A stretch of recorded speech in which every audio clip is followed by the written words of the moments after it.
The hearing will come to order.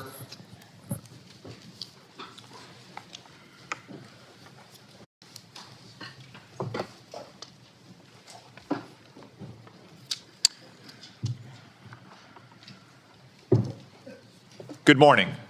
Welcome to the Senate Intelligence Committee Annual Worldwide Threats Hearing. I'd like to begin by welcoming our esteemed panel of witnesses, the Director of National Intelligence, Tulsi Gabbard, the CIA Director, John Ratcliffe, the FBI Director, Kash Patel, the Director of the National Security Agency and Commander of U.S. Cyber Command, General Tim Hawk, and the Defense Intelligence Agency Director, Lieutenant General Jeffrey Cruz. Thank you all for your appearance. Thank you for your leadership. I also want to recognize the hard work and dedication of the thousands of men and women in our intelligence community whom you're here to represent today. Their successes are seldom celebrated. Their accomplishments are often unseen. But our nation is grateful to each one for the vital work they do to keep our nation safe, prosperous, and free. Our annual Worldwide Threats hearing allows for the American people to receive an unvarnished and unbiased account of the real and present dangers that our nation faces. As we will hear from our witnesses, many of the threats we face are truly existential. Communist China is actively working to replace the United States as the world's dominant superpower. China uses coercive military, economic, and influence operations, short of war, to shape a world favorable to its interests and hostile to ours.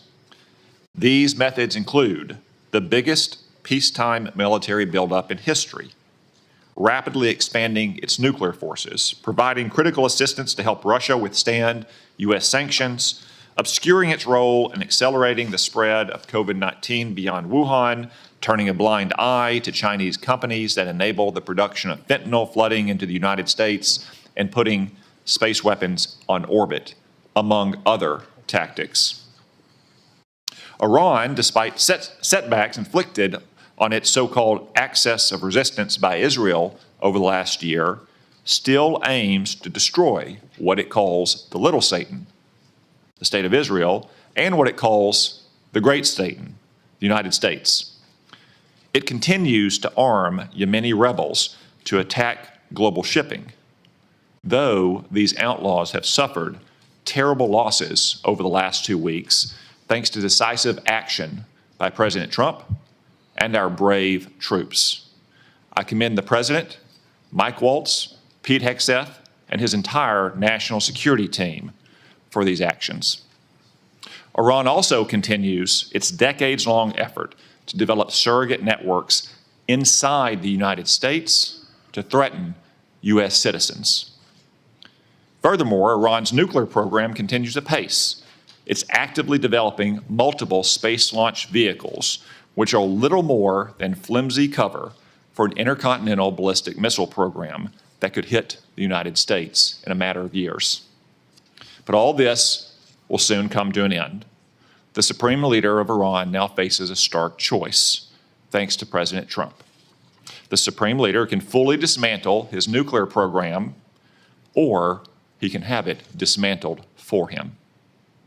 Finally, today's report also acknowledges that illicit drug production endangers the health and safety of millions of Americans. For the first time, the annual threat assessment lists foreign illicit drug actors as the very first threat to our country. As the report highlights, Mexican-based cartels using precursors produced in China continue to smuggle fentanyl and synthetic opioids into the United States. Last year alone, these deadly drugs tragically killed more than 52,000 Americans, more than the number killed in attacks by foreign terrorists or foreign nations. Given these threats, we have to ask, are our intelligence agencies well postured against these threats? I'm afraid the answer is no, at least not yet. As the world became more dangerous in recent years, our intelligence agencies got more politicized, more bureaucratic, and more focused on promulgating opinions rather than gathering facts. As a result of these misplaced priorities, we've been caught off guard and left in the dark too often. I know that all of you agree that the core mission of the intelligence community is to steal our adversaries' secrets and convey them to policymakers to protect the United States. At the same time, it's not the role of intelligence agencies to make policy, to justify presidential action, or to operate like other federal agencies. After years of drift, the intelligence community must recommit to its core mission of collecting clandestine intelligence from adversaries whose main objective is to destroy our nation and our way of life. The reason is not that our intelligence community lacks dedicated patriots who show up to work every day to protect the American people. On the contrary, it has an abundance of them. The reasons are a misuse of resources, bureaucratic bloat, a default to play it safe, and a past administration that prioritized social engineering over espionage. Coupled with recent failures, the finding in today's Worldwide Threat Report should be a wake-up call to all of us to get our house in order. The status quo is proving inadequate to provide the President and Congress with the intelligence needed to protect the American people. As more storms gather, America's intelligence capabilities require urgent reform and revitalization. As the chairman of this committee, I look forward to working with each of you to strengthen America's intelligence edge and refocus our intelligence community on its core mission, stealing secrets. The American people deserve nothing less. We've assembled an impressive team to get this done, and I look forward to hearing your comments. Now I recognize the Vice Chairman for opening remarks. Well, thank you, Mr. Chairman, and good morning, everybody. I want to thank all the witnesses for being here. I got to say, I've been on the committee now for 14 years, and this year's assessment is clearly one of the most complicated and challenging in my tenure on the committee. And I want to get into that in a moment, but I want to first of all address the recent story that has broken in the news.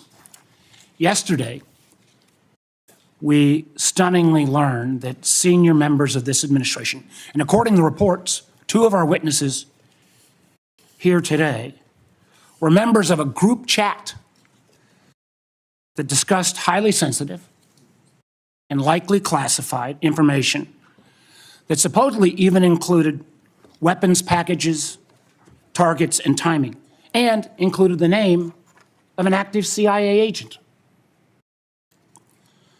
Putting aside for a moment that classified information should never be discussed over an unclassified system, it's also just mind-boggling to me that all these senior folks were on this line and nobody bothered to even check Security Hygiene 101. Who are all the names? Who are they? Well, it apparently included a journalist. And no matter how much the Secretary of Defense or others want to disparage him, this journalist had at least the ethics to not report, I think, everything he heard. Question I raise is like, everybody on this committee gets briefed on security protocols. We're told you don't make calls outside of SCIFs of this kind of classified nature.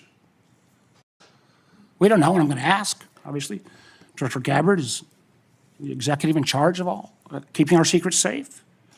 Were these government devices? Were they personal devices? Had the devices been collected to make sure there's no malware? There's plenty of declassified information that shows that our adversaries, China and Russia, are trying to break in to encrypted systems like Signal. I can just say this, if this was the case of a military officer or an intelligence officer and they had this kind of behavior, they would be fired. I think this is one more example of the kind of sloppy, careless, incompetent behavior, particularly towards classified information, that this is not a one-off or a first-time error. Let me take a couple minutes and review some of the other reckless choices that this administration has made regarding our national security. We all recall, it seems like it wasn't that long ago, but less than 2 months ago. In the first 2 weeks, the administration canceled all U.S. foreign assistance. Now, some may say, how can that bad can that be? It's foreign assistance. Well, U.S. foreign assistance paid for the units in Ukraine that provide air defense to civilian cities being attacked by Russia. Foreign assistance paid for guarding camps in Syria where ISIS fighters are detained. Foreign assistance paid for programs abroad that ensure that diseases like Ebola don't come home. And until recently, it paid for the construction of a railway in Africa that would have helped given the United States much needed access to critical minerals in Congo. Now that project, China's going to try to finance it. As well, in the first 2 weeks, Director Patel, the administration fired several of our most experienced FBI agents, including the head of the Criminal Investigative Division, the head of the Intelligence Division, the head of the Counterterrorism Division, the heads of the New York, Washington, and Miami field office, all individuals who were distinctly and directly responsible for helping to keep America safe. The irony in a little bit was the recently dismissed head of the Counterterrorism Division was involved in disrupting the ISIS attacks planned for Oklahoma City and Philadelphia and helped lead the effort to bring to justice the key planner of the Abbey Gate bombing in Afghanistan that killed 13 U.S. servicemen and 150 civilians. That very Abbey Gate effort was actually praised by the president in his State of the Union address. Yet the administration's response to these agents, I believe, good works and years of service, was to force these folks out. It's hard to imagine how that makes our country safer. Nor can I understand how Americans are made more secure by firing more than 300 staff at the National Nuclear Security Administration, including those responsible for overseeing the security and safety of the nuclear stockpile. Or by ousting 130 employees at CISA, the agency directly responsible for trying to take on China's Salt Typhoon attack. Again, after Salt Typhoon, I would have thought folks on that group chat might have thought twice. Or how we made safer by sacking 1,000 employees at the CDC and NIH who are actually directly working on trying to keep our country safe from disease. Or by pushing out hundreds of intelligence officers. The amazing thing is that our intelligence officers, they're not interchangeable like a Twitter coder. These intelligence officers, our country makes $20,000 to $40,000 of an investment just in getting a security clearance. Literally goes into six figures when you take the training involved. Can anyone tell how firing probationary individuals without any consideration for merit or expertise is an efficient use of taxpayer dollars?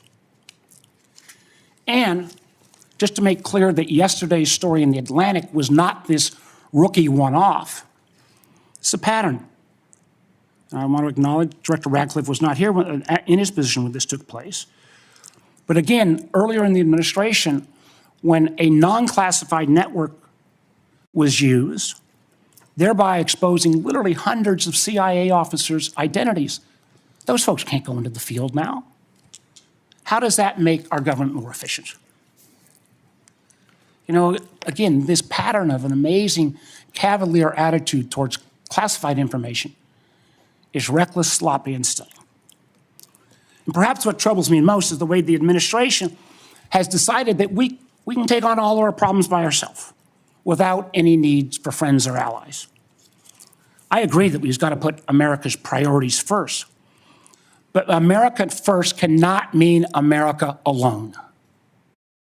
The intelligence we gather to keep Americans safe depends on a lot of allies around the world who have access to sources we don't have.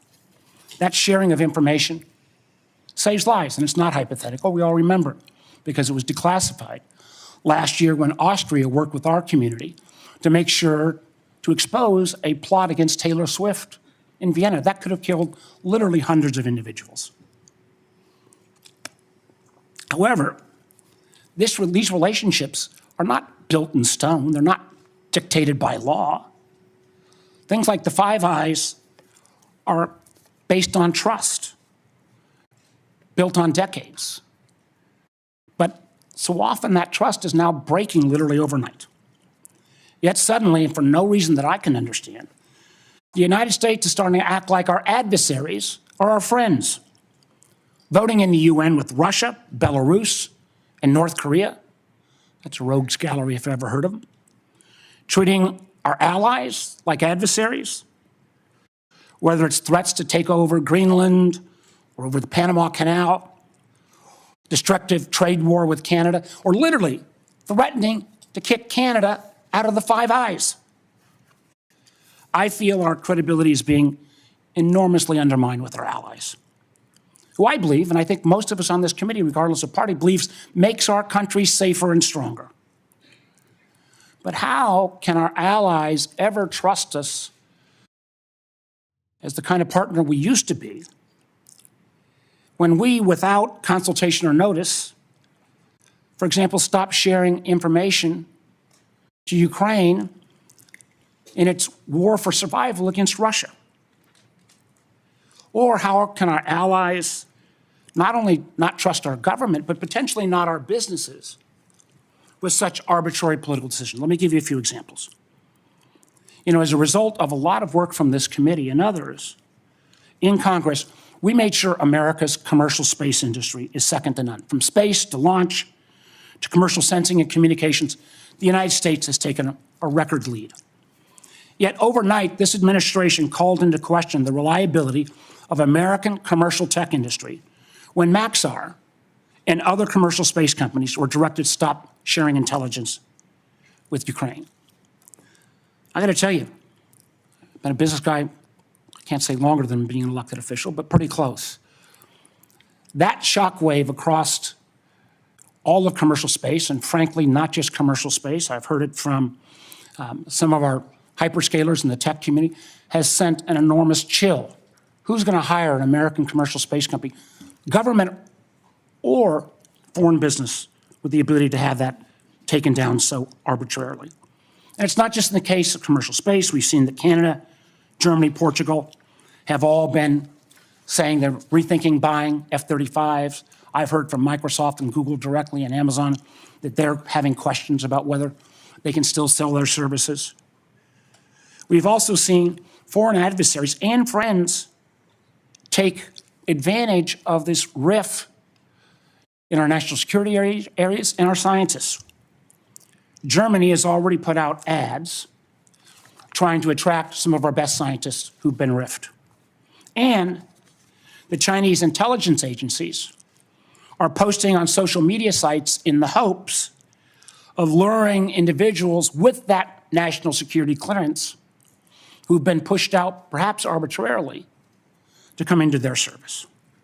So no, the Signal fiasco is not a one-off. It is unfortunately a pattern we're seeing too often repeated. I fear that we feel the erosion of trust from our workplace, from our companies, and from our allies and partners can't be put back in the bottle overnight. Make no mistake, these actions make America less safe. Thank you, Mr. Chairman. Before I turn to the witnesses' hearing, I want to welcome everyone in our large audience today. I also want to note that we will not tolerate any disruptions of the witnesses' testimony or senators' questions and the witnesses' answers. You'll note that we have a large contingent of Capitol Police in the room. Any disruptions, either opposed or in favor to the witnesses, will result in prompt removal from the hearing room, and my encouragement to the U.S. Attorney to throw the book at the person disrupting the hearing.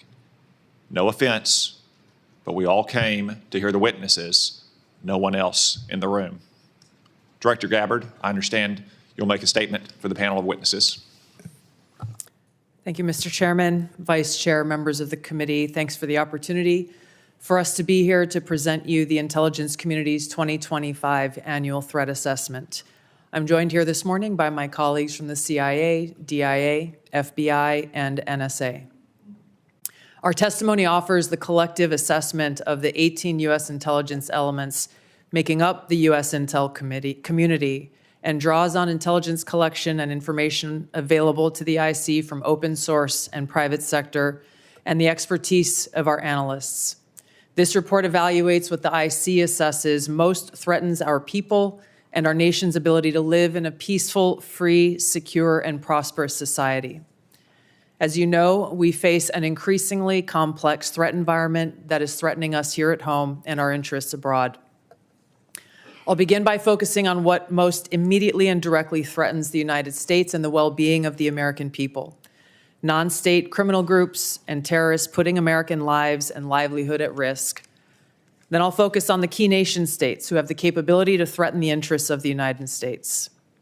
In this complex environment, non-state and state actors are able to exploit or take advantage of the effects of each other's activities. Conventional and asymmetrical capabilities, even the traditionally weakest of actors are able to acquire from available advanced technologies, creates an even more complex and serious threat landscape. First, I'll highlight the threats presented by several non-state actors. Cartels, gangs, and other transnational criminal organizations in our part of the world are engaging in a wide array of illicit activity, from narcotics trafficking to money laundering to smuggling of illegal immigrants and human trafficking, which endanger the health, welfare, and safety of everyday Americans. Based on the latest reporting available for a year-long period ending October 2024, cartels were largely responsible for the deaths of more than 54,000 U.S. citizens from synthetic opioids.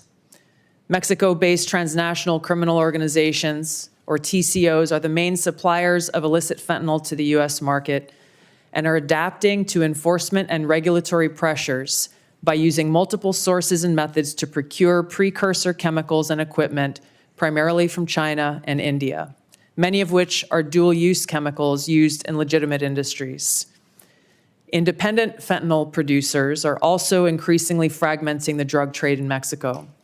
The availability of precursor chemicals and ease of making illicit fentanyl have enabled independent actors to increase illicit fentanyl production and smuggling operations in Mexico.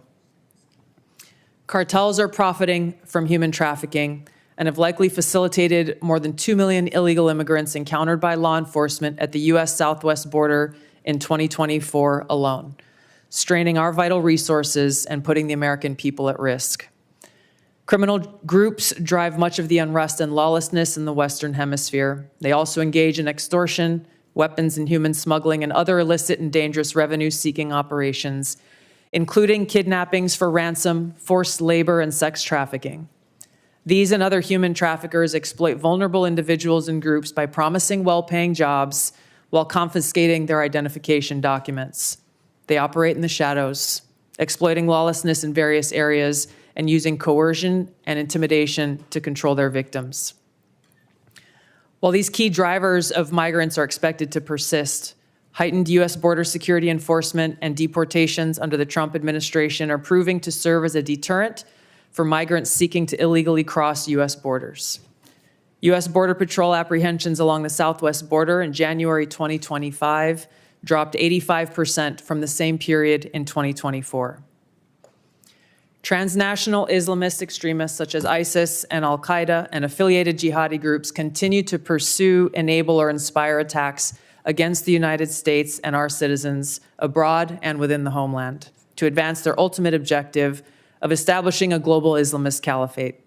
This includes heightened efforts to spread their ideology to recruit and radicalize individuals in the U.S. and the West. While the New Year's Day attacker in New Orleans had no known direct contact with ISIS terrorists, he was influenced and radicalized by ISIS ideological propaganda, as one example. Al-Qaeda and its affiliates continue to call for attacks against the United States as they conduct attacks overseas. These jihadist groups have shown their ability to adapt and evolve, including using new technologies and tactics to spread their ideology and recruit new followers. A range of non-state cyber criminals are also targeting our economic interests, critical infrastructure, and advanced commercial capability for extortion, other coercive pursuits, and financial gain. These actors use a variety of tactics, including phishing, ransomware, and denial of service attacks, to disrupt our systems and steal sensitive and lucrative information using available technologies and U.S. cyber vulnerabilities. Ransomware actors last year, for example, attacked the largest payment processor for U.S. healthcare institutions. And another set of criminal actors conducted cyber attacks against U.S. water utilities. Some of these non-state cyber actors also operate as proxies for or emulate similar activities carried out by major state actors. While these non-state cyber actors often seek financial and intellectual property gains, they also carry out cyber operations for espionage purposes, targeting our critical infrastructure. Turning to key state actors, the IC sees China, Russia, Iran, and North Korea engaging in activities that could challenge U.S. capabilities and interests, especially related to our security and economy. These actors are in some cases working together in different areas to target U.S. interests and to protect themselves from U.S. sanctions. At this point, the IC assesses that China is our most capable strategic competitor. Under the leadership of President Xi Jinping, the People's Republic of China seeks to position itself as a leading power on the world stage, economically, technologically, and militarily. Beijing is driven in part by a belief that Washington is pursuing a broad effort to contain China's rise and undermine CCP rule. China's most serious domestic challenge is probably China's slowing economy and potential instability if socioeconomic grievances lead to large-scale unrest. Growing economic tensions with the United States and other countries could also weigh on China's plans for economic growth and domestic job creation. China's military is fielding advanced capabilities, including hypersonic weapons, stealth aircraft, advanced submarines, stronger space and cyber warfare assets, and a larger arsenal of nuclear weapons. While it would like to develop and maintain positive ties with the United States and the Trump administration to advance its interests and avoid conflict, China is building its military capability in part to gain advantage in the event of a military conflict with the United States around the issue of China's efforts toward unification with the Republic of China, or Taiwan. China's military is also expanding its presence in the Asia-Pacific region with a focus on disputed territorial claims in both the East China and South China Seas. Beijing is advancing its cyber capabilities for sophisticated operations aimed at stealing sensitive U.S. government and private sector information and pre-positioning additional asymmetric attack options that may be deployed in a conflict. China's cyber activities have been linked to multiple high-profile breaches, including last year's massive compromise of U.S. telecom infrastructure, commonly referred to as Salt Typhoon. Beijing currently dominates global markets and strategically important supply chains, for example, with the mining and processing of several critical minerals. In December, China imposed an export ban to the United States on gallium, germanium, and antimony, all of which are important to the production of semiconductors and our defense technologies. This was in direct response to U.S. export controls on chips designed to broadly limit PRC access to advanced chips and chip-making equipment. China also aims to compete in other critical global industries, including AI, legacy semiconductor chip production, biomanufacturing and genetic sequencing, and medical and pharmaceutical supply production. Leveraging often heavily state-subsidized production at greater scale, lower costs, and weaker regulatory standards than required in the West, Beijing's strategy has given it a leading position in many parts of these sectors and supply chains that support them. In 2023, for example, China had 5 first-in-class domestic drug approvals and 3 FDA approvals. Turning to Russia. Russia's nuclear and conventional military capabilities, along with its demonstrated economic and military resilience, make it a formidable competitor. Moscow has more nuclear weapons than any other nation that could inflict catastrophic damage on the United States and the world in the event of a major war that Russian leaders feared put them and their regime at serious risk. In late 2024, Russia announced updates to its public nuclear doctrine, expanding the conditions under which Russia would consider using nuclear weapons. Russia is building a more modern and survivable nuclear force designed to circumvent U.S. missile defense through reliable retaliatory strike potential. Russia intends to deter the U.S. by holding both the U.S. homeland at risk and by having the capabilities to threaten nuclear war in a conflict. Russia's developed advanced cyber capabilities and has attempted to pre-position access to U.S. critical infrastructure for asymmetric options and make it a persistent cyber threat. Russia's cyber activities have been linked to multiple high-profile breaches, including the 2023 hack of Microsoft. Russia is also fielding new capabilities in anti-satellite weapons meant to degrade U.S. and allied space infrastructure. Among Russia's most concerning developments is a new satellite intended to carry a nuclear weapon as an anti-satellite weapon, violating long-standing international law against such activity and putting the U.S. and global economy at risk. Iran continues to seek expansion of its influence in the Middle East, despite the degradation to its proxies and defenses during the Gaza conflict. Iran has developed and maintains ballistic missiles, cruise missiles, and UAVs, including systems capable of striking U.S. targets and allies in the region. Tehran has shown a willingness to use these weapons, including during a 2020 attack on U.S. forces in Iraq and in attacks against Israel in April and October 2024. Iran's cyber operations and capabilities also present a serious threat to U.S. networks and data. The IC continues to assess that Iran is not building a nuclear weapon, and Supreme Leader Khamenei has not authorized the nuclear weapons program that he suspended in 2003. The IC continues to monitor closely if Tehran decides to reauthorize its nuclear weapons program.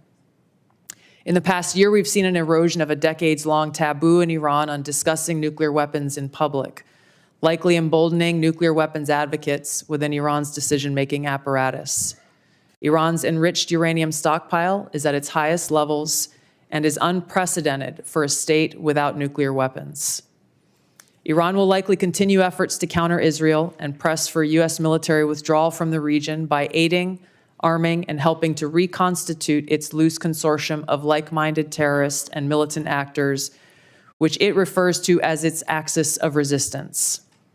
Although weakened, this collection of actors still presents a wide range of threats, including to Israel's population, U.S. forces deployed in Iraq and Syria, and to U.S. and international military and commercial shipping and transit. North Korean leader Kim Jong-un is pursuing stronger strategic and conventional capabilities that can target U.S. forces and allies in the region, as well as the U.S. homeland, to bolster North Korea's leverage and stature, defend its regime, and achieve at least tacit recognition as a nuclear weapons power. Kim's recently cemented strategic partnership with Russia supports these goals by providing him greater financial, military, and diplomatic support, reduced reliance on China, and providing North Korean forces and weapons systems authentic warfighting experience. Kim views his strategic weapons advances since 2019, its deepening ties with Russia, and North Korea's economic durability as strengthening his negotiating position against Washington's demands for denuclearization and lessening his need for sanctions relief. North Korea is probably prepared to conduct another nuclear test on short notice and continues to flight test its ICBMs to demonstrate their increasing capabilities as leverage in future negotiations. Since 2022, China, Russia, Iran, and North Korea have grown closer. Removing the accelerant of the war in Ukraine is unlikely to revert these bilateral relationships to a pre-war 2021 baseline, leaving room for new strategic priorities and world events to create new incentives or challenges to their currently high levels of cooperation. Russia has been a catalyst for much of this expanded cooperation, driven heavily by the support it has needed for its war effort against Ukraine, including protection from U.S. and Western sanctions. In addition to its exchange of military and other resource capabilities with North Korea, Russia has relied more heavily on China's financial and defense industry backing, and also has increased combined military exercises with China to signal shared fortitude against the United States and U.S. allies in the Asia-Pacific region. With Iran, Russia has also expanded financial ties to mitigate sanctions. Iran has become a critical military supplier to Russia, especially of UAVs, in exchange for Russian technical support for Iranian weapons, intelligence, and advanced cyber capabilities.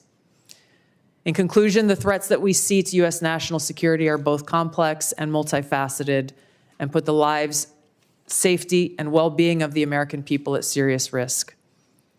As the heads of the American people's intelligence community, we will continue to provide the President, Congress, and our warfighters with timely, unbiased, relevant intelligence to keep the United States secure, free, prosperous, and at peace. To the American people specifically, our intelligence community exists to serve you and to ensure your safety, security, and freedom. Thank you. Thank you, Director Gabbard. As I mentioned in my opening remarks, the annual threat assessment for the first time lists cartels and traffickers as the very first threat. Director Patel, I'm pleased to say that the FBI's Little Rock field office has been doing its part in addressing this threat. The field office, along with other federal, state, and local law enforcement agencies, have arrested nearly 300 immigrants in my state in 2025 so far. Could you provide some color about the nature of the threat these illegal immigrants have posed, not just to Arkansas, but our nation, perhaps including some of the details of the horrific offenses they've committed against the American people? Thank you, Mr. Chairman. Mr. Vice Chairman. The witness will suspend. The greatest threat to global security is Israel, and the whole world knows it. Stop funding Israel! Stop funding Israel! Stop funding Israel! Stop funding Israel! So that protester was a Code Pink lunatic saying the greatest threat to world peace is funding Israel. I will observe, for the benefit of the audience here and on television, that Code Pink is funded by communist China as well, which simply illustrates, speak up now if you want to be removed as well, whoever's saying that.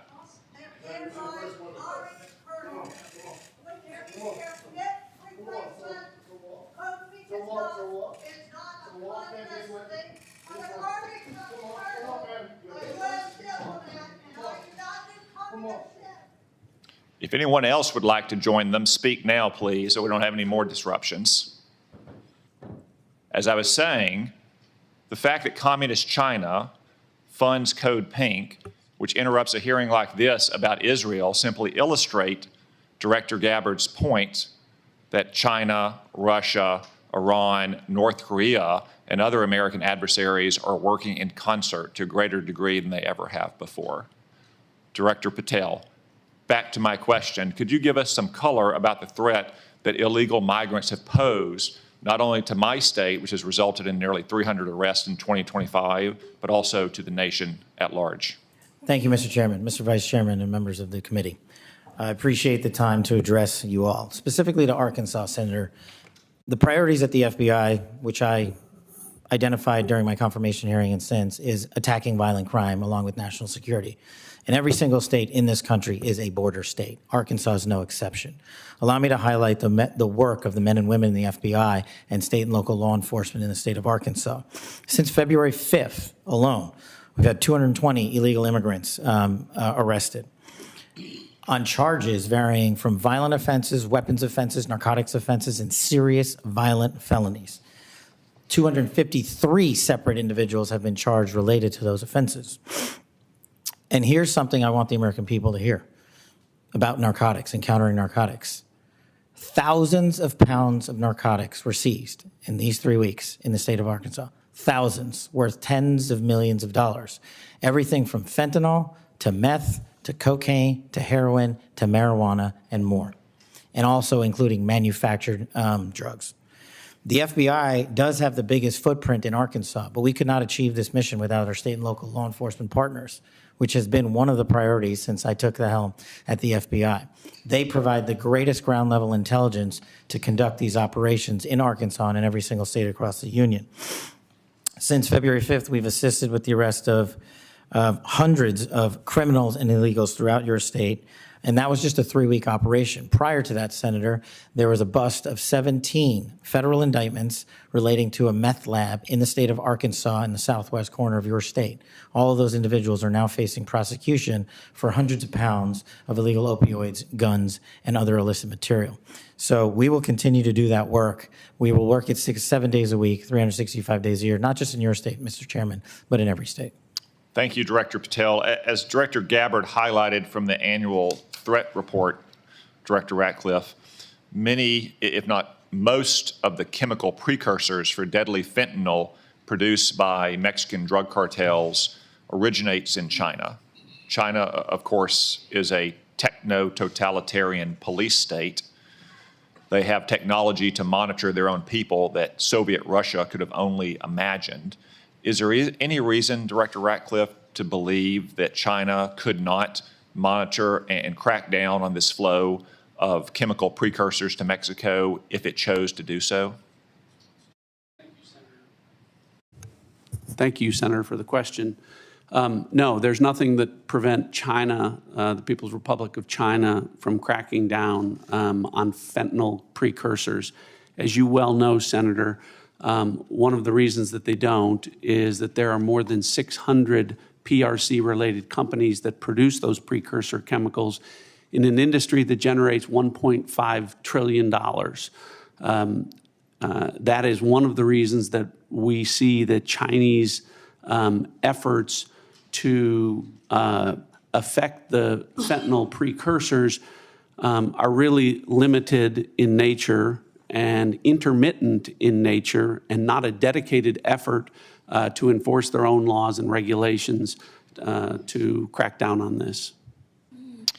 Thank you, Director Ratcliffe. I have many more questions I could ask, but I'm going to try to lead by example and stay within the 5-minute limit for the benefit of senators. I remind everyone there is a vote scheduled at noon. I hope to finish the open portion of this hearing before that vote closes, after which time we'll move to the closed portion. The Vice Chairman. Thank you, Mr. Chairman. I'll be happy to take your extra 13 seconds, but I want to go back to what I addressed at the outset. I mean, this was not only sloppy, it not only violated all procedures, but if this information had gotten out, American lives could have been lost. The Houthis had this information, could reposition their defensive systems. So I want to get a little more information about this. Director Gabbard, did you participate in the group chat with Secretary of Defense and other Trump senior officials discussing the Yemen war plans? Senator, I don't want to get into the specifics. Ma'am, were you on? You're not going to be willing to address? So you're not, are you denying? Matt, will you answer my question, ma'am? You were not TG on this group chat? I'm not going to get into the specifics. So you refuse to acknowledge whether you were on this group chat? Senator, I'm not going to get into the specifics. Why are you going to get into the specifics? Is it because it's all classified? Because this is currently under review by the National Security Because Council. it's all classified? If it's not classified, share the text now. As the White House previously Is it classified stated, or non-classified information on this text? I can confirm. Director Radcliffe, were you on the group chat? Senator, I was on a signal messaging group. So you were the John Ratcliffe on that chat? I was. Thank you, thank you. Can I provide some context, Senator, to that? Yes, but I've got a series of questions. Well, Director, but I think it's please. important because at the outset you made a couple of comments about signal messaging using encrypted apps.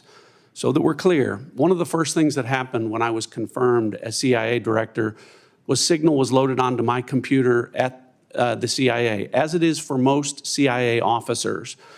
One of the things that I was briefed on very early, Senator, was by the CIA records management folks about the use of signal as a permissible work use. It is. That is a practice that preceded the current administration to the Biden administration. Director Ratcliffe, I've got a series of questions. If you're making the statement, making the statement, the signal is a secure channel. No, can I answer that? It is. I've got a series end-to-end decryption. So it is. finish, I understand encryption. It is permissible to use to communicate and coordinate for work purposes, provided, Senator, that any decisions that are made are also recorded through formal channels. Right. So those were procedures that were implemented. My staff implemented those processes, followed those processes, complied with those processes, and finally, just please.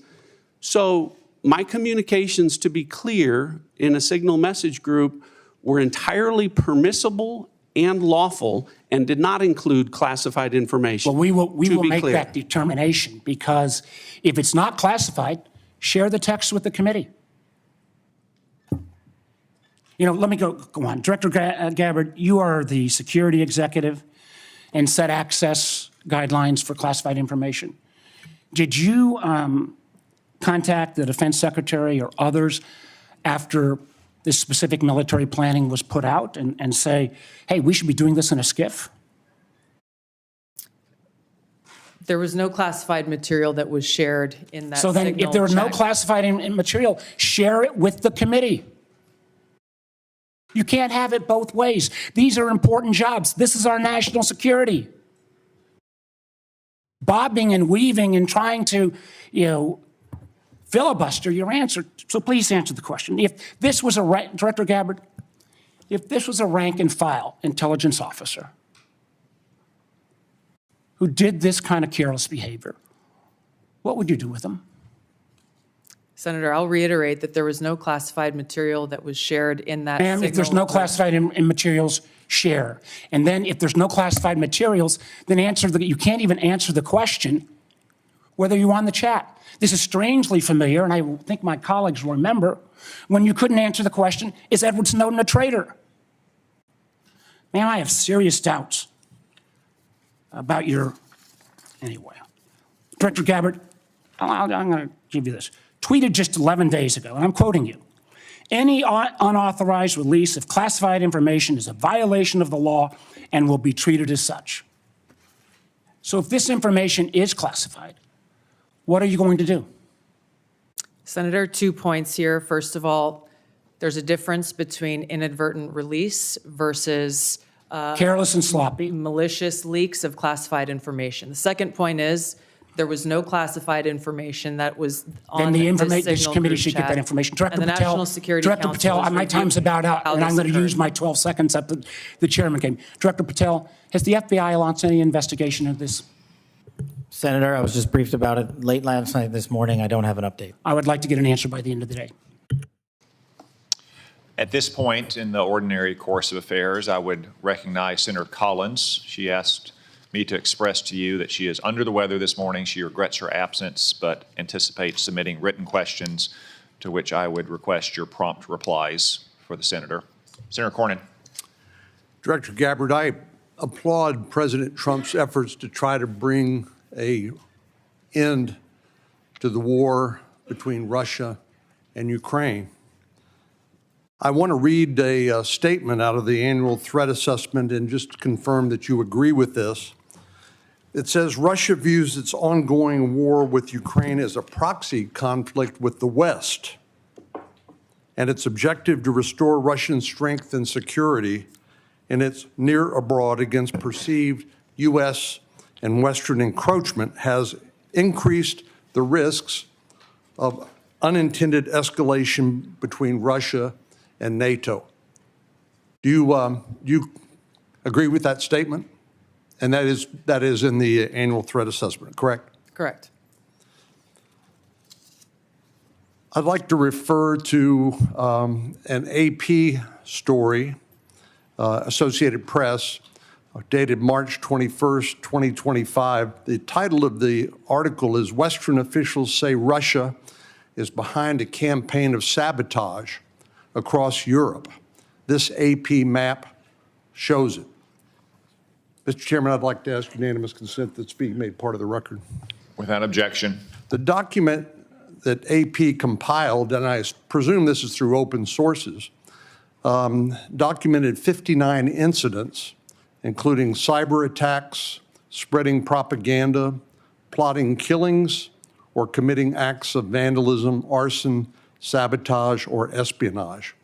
Is that consistent with your understanding and impression of what Russia's currently engaged in Europe? Senator, I haven't seen that specific article, but I can confirm that we assess Russia's attempts to conduct such sabotage activities in Europe. Thank you. One of the things that I'm most concerned about following some of the discussions between Russia and Ukraine and the United States and our other allies, obviously, as I said, peace between Ukraine and Russia is the desirable end state. I think you'd have to be crazy to say otherwise. But I also want to talk a little bit about the unexpected or maybe unintended consequences of European insecurity. I know the incoming Chancellor of Germany has talked about the possibility that Germany might share its nuclear weapons with Ukraine and suggested that the UK would be part of that. I know that Poland has talked about acquiring nuclear weapons, and perhaps other European countries to make up for what they view as a receding of the American umbrella of protection. General Krause, what would be the result of a proliferation of nuclear weapon-armed countries in Europe if, in fact, that would occur as a result of the perception of European insecurity? Senator, thank you for the question.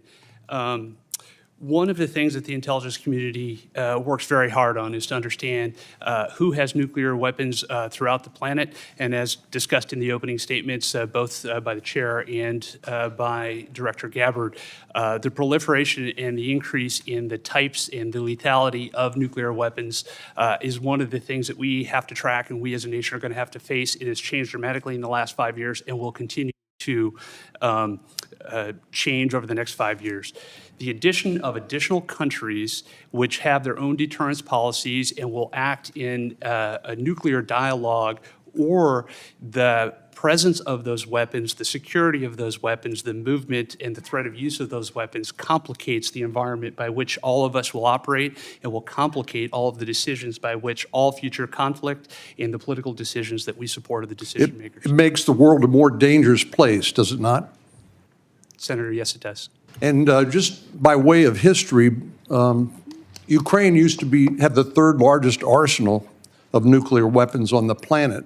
But as a result of negotiations between Russia and Ukraine and the United Kingdom, the Budapest Memorandum documented a commitment by Russia and the United States to protect the territorial integrity of Ukraine in exchange for them giving up their nuclear weapons.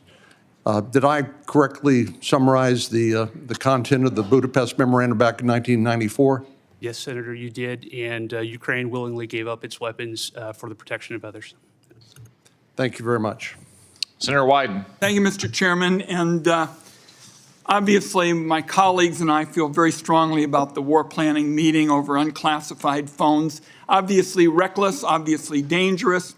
Both the mishandling of classified information and the deliberate destruction of federal records are potential crimes that ought to be investigated immediately.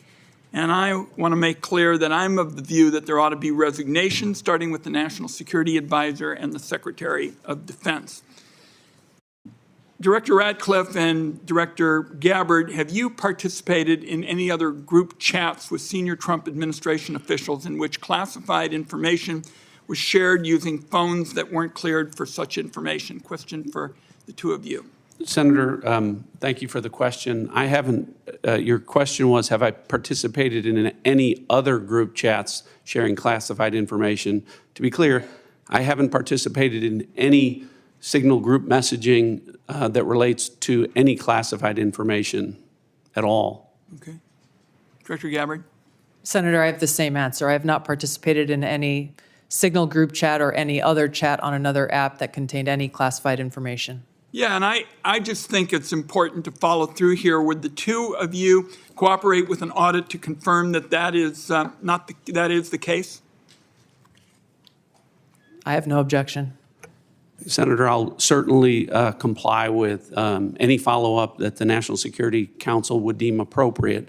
But again, to be clear, the use of signal message end-to-end encryption applications is permissible and was, in this case, used permissibly, at least to my understanding, and in a lawful manner. The seriousness of this is so clear. That's why I want to have an audit, and both of you gave me an answer indicating that you would be open to that, and I appreciate it. Director Patel, you weren't in this particular group chat, but have you participated in any chats on unclassified phones with other administration officials relating to national security? And if so, on what other topics? Thank you for your question, Senator, and not that I can recall. Okay. Question I have for you, Director Gabbard, involves this question of Elon Musk wasn't going to see the military's China war plans because he said he, quote, has business in China and he would be susceptible perhaps to that. That was his comment. So as DNI, you're responsible for security clearance policies across the government. Under your watch, how are you going to go about carrying out this obligation? Because I think it obviously is a very significant one in terms of American national security. Thank you, Senator. As you know, the Office of the Director of National Intelligence provides oversight over these different 18 intelligence elements. Leaders within those elements are empowered with that responsibility to uphold the trust that the American people have placed in them. In this example that you've cited, both Secretary Hegseth as well as President Trump completely denied the assertion that Elon Musk was going to receive any kind of classified war plan brief pertaining to China or any other country. So on the question of whether the president has the prerogative to get clearances is really the area that I want to touch on, because you're formally responsible for security clearance policies, and that's why I'm asking about it. So can a president decide who gets the clearance? Yes.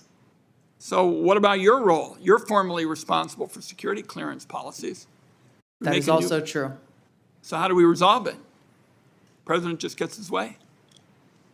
The elected president and commander-in-chief has the authority to provide a security clearance to those who he deems necessary. Mr. Chairman, and to the ranking member, I think we have to have a further discussion on this and figure out what the ground rules, are. I think it's clear what the director says. I just think we need more clarity, because I think you have the formal responsibility for security clearances, and now we've heard that this somehow is going to be the president's project, and I think we ought to have further discussions. Thank you, Mr. Chairman. Senator Langford. Mr. Chairman, thank you. Thank you to all of you. Your service to the country, it matters. There are a lot of citizens of our country right now that have much greater security in their life because of the work that you do and the people that are working around you do. So I just want to say I appreciate that. For the folks in Oklahoma, they would definitely want me to be able to say thank you for your service. Let me ask a couple of questions on this. Director Gabbard, let me start with you on this. Iran has been listed as one of the top sponsors of terrorism for a very long time. They are the primary armors of Hezbollah, of Hamas, of the Houthis. They're arming the Russians to be able to kill Ukrainians. They continue to be able to destabilize the region. And just in the recent days, when many nations in the Gulf region have talked about how to provide greater stability, Iranian leadership stepped out and made very clear statements. They want a one-state solution for Israel, and it's to drive out all Jews. So this continues to be an issue not just for the region, but for Americans in particular. So my question is on this is the sanctions and the effect of sanctions, what we know about the Iranian response. Under the Biden administration, those sanctions will turn down, where, quite frankly, Iran has been able to sell $90 billion in oil on the global market to be able to rearm itself and all the others around the region. Now sanctions are now going back onto Iran again. What do we know about the effect of those sanctions? Thank you, Senator, for the question. These sanctions have just begun to be reinstated, so the full effects have not yet borne fruit. But the message that the president has sent with his maximum pressure campaign is certainly heard. As the chairman mentioned in his opening remarks, President Trump recently sent a letter to the leader of Iran expressing his interest in direct talks in order to try to de-escalate and to prevent war, prevent Iran from gaining a nuclear weapon, but also stated that there would be military consequences if there was no direct negotiations.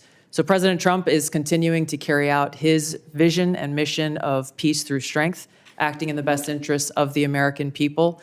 We will see what choices are made from here. Okay, thank you.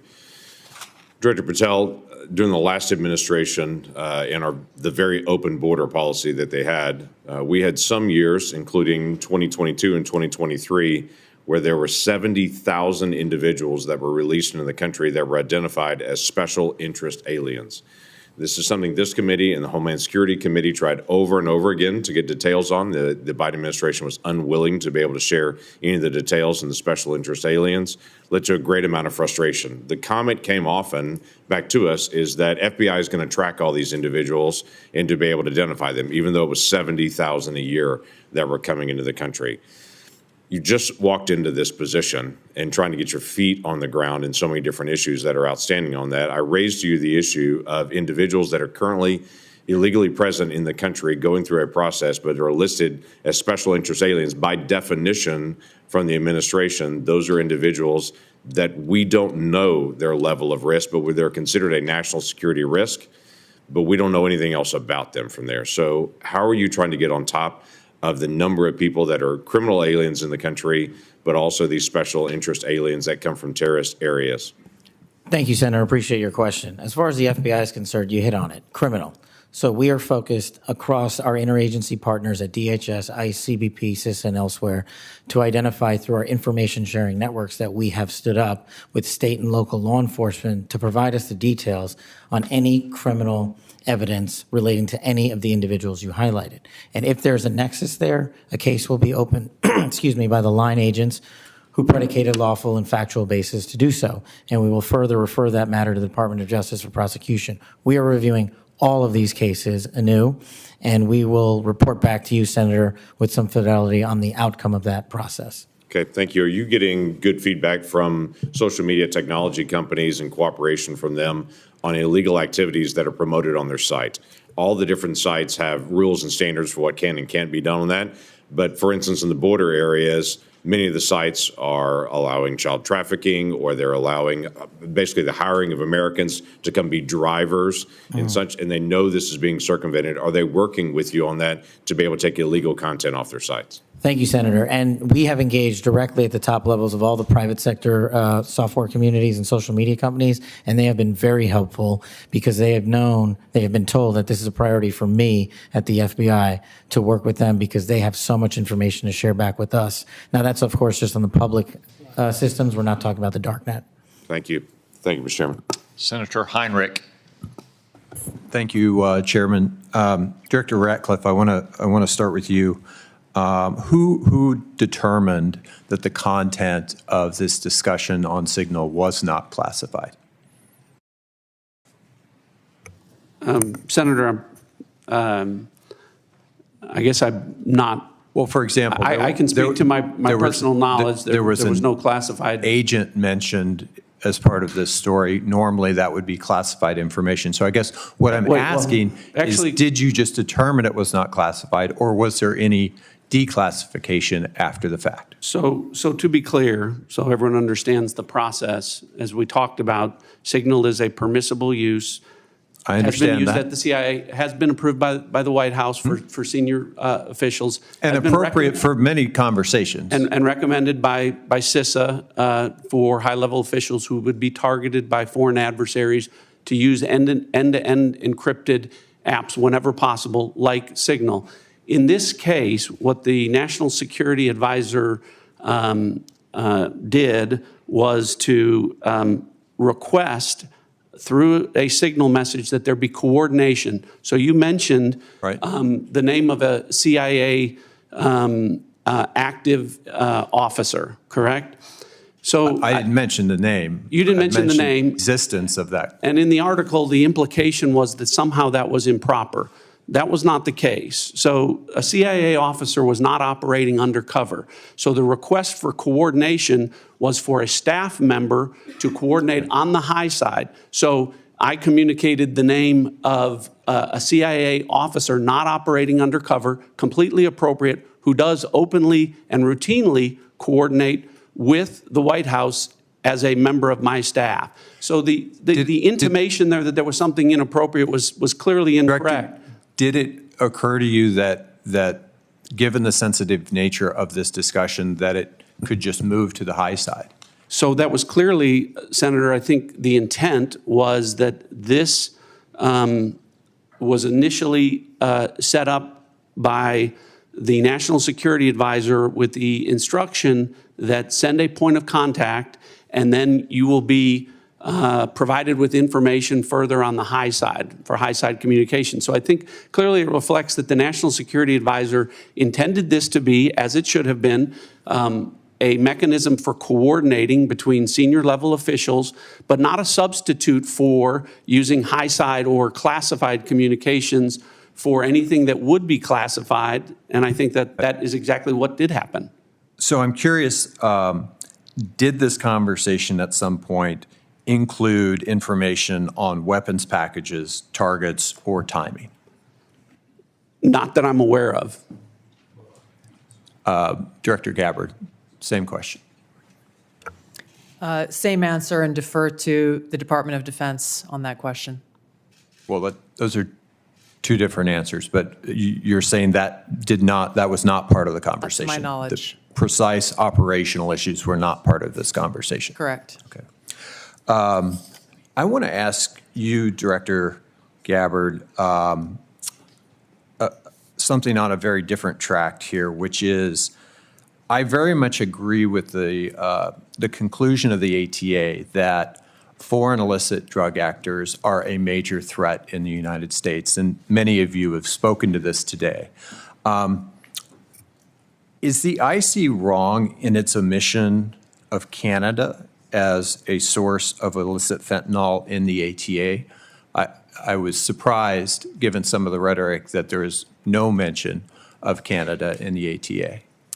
Senator, the focus in my opening and the ATA was really to focus on the most extreme threats in that area.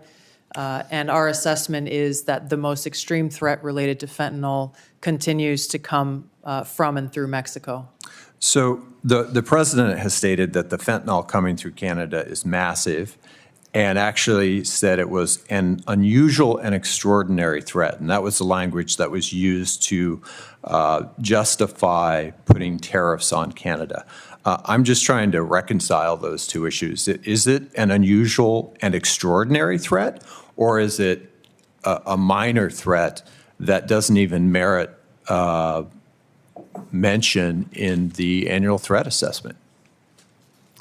Senator, I don't have the numbers related to Canada in front of me at this time. I'd like to get back to you on the specifics of that answer. It's less than 1% of the fentanyl that we are able to interdict. But if you have different information, I would very much welcome that.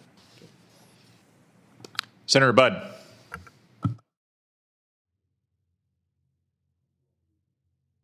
Thank you all for being here. And Director Gabbard, prior to your role here, we had a big storm in western North Carolina, and you were among those first from outside our state to show up. So thank you for your work there. Thank you for your ongoing work there and that of your family as well. It was good to see them when out in western North Carolina last week, so thank you. Director Hawk, so what do we need to do in regards to Volt Typhoon? There's a lot of pre-positioning that went on there. So where are we with that? And what do we need to do in regards to our power companies, whether it's generation or distribution, Duke Energy in my home state, or even the rural electric co-ops? What do we need? What have we learned? And what can I tell them? Senator, 99% of the critical infrastructure in the United States is controlled by private companies. So that really drives us to talk about how do we partner with industry and with the commercial sector, in this case, with power sector. Volt Typhoon began when industry came to the intelligence community and said, we're seeing anomalous activity, can you help us gain context? And we were able to bring context to that to be able to understand what the threat was and then to ultimately be able to identify who was behind that threat. Since that time, we've continued to work very closely with industry to be able to determine what are the right ways for us to be able to pursue these threats within networks to enable the interagency, to enable our partners and industry to be able to pursue them. That's the approach we have to take. It is a collaboration between the government and industry to be able to eradicate these threats and we have continued to pursue them together since our first identification and notification that we did related to this particular threat. Thank you. What have you done on the offensive side here in regards to, I think there were three, Salt Typhoon, Volt Typhoon, and even Flax Typhoon. Maybe there were others, but those are the three that are known. Senator, I've been given really clear guidance in terms of what the Secretary of Defense expects in terms of our aggressive approach to be able to restore deterrence, and I look forward to talking with you about that in the closed hearing. Look forward to that. Directors Gabbard and Ratcliffe and Patel, thank you all again for being here. So as you're all keenly aware, Section 702 of FISA is an extremely useful authority to help keep our nation safe. I also know that we need to rebuild American people's trust and confidence that such authorities are not being misused by the intelligence community to unlawfully target Americans. So since taking over your respective agencies, can you tell me and tell the American people how effective the recent changes have been in protecting privacy and civil liberties of each and every Americans? And then, if you will, comment on how useful the authority is in generating intelligence that actually protects the homeland. We'll start with you, Director Gabbard. Senator, Section 702, which authorizes the foreign collection of non-U.S. persons outside of the United States, continues to be one of our most effective collection tools to ensure our national security. There are a number of reforms that the Senate passed, that Congress passed last year that have proven to strengthen the protections of Americans' Fourth Amendment rights. In the short time that I've been in the seat, I've seen a few examples of that directly, most recently through the FISA court, calling in an amici to come in and weigh in on a dispute regarding provisions that would further protect Americans' Fourth Amendment rights. I'll be visiting our friends at the NSA next week and doing a quote-unquote ride-along to observe directly how those reforms that Congress passed are being implemented to protect Americans' civil liberties, and look forward to reporting back after I've had that opportunity. Thank you. Director Patel. Thank you, Senator. With my background in FISA and 702, I just want to clearly delineate between FISA Title 1.3 and 702 collection. We need to both ardently defend its use, but also ardently support reforms that allow the American public to entrust that those charged with those capabilities are not violating the Fourth Amendment or any other violation. Speaking to Title 1, Title 3, when it comes to U.S. persons, I have already included an amendment in terms of FBI language to make sure that when a U.S. person is targeted, that the FBI specifically is responsible for culling through all exculpatory information that is reasonably known and satisfying that burden and stating it in the application. When it comes to 702, Senator, some of the biggest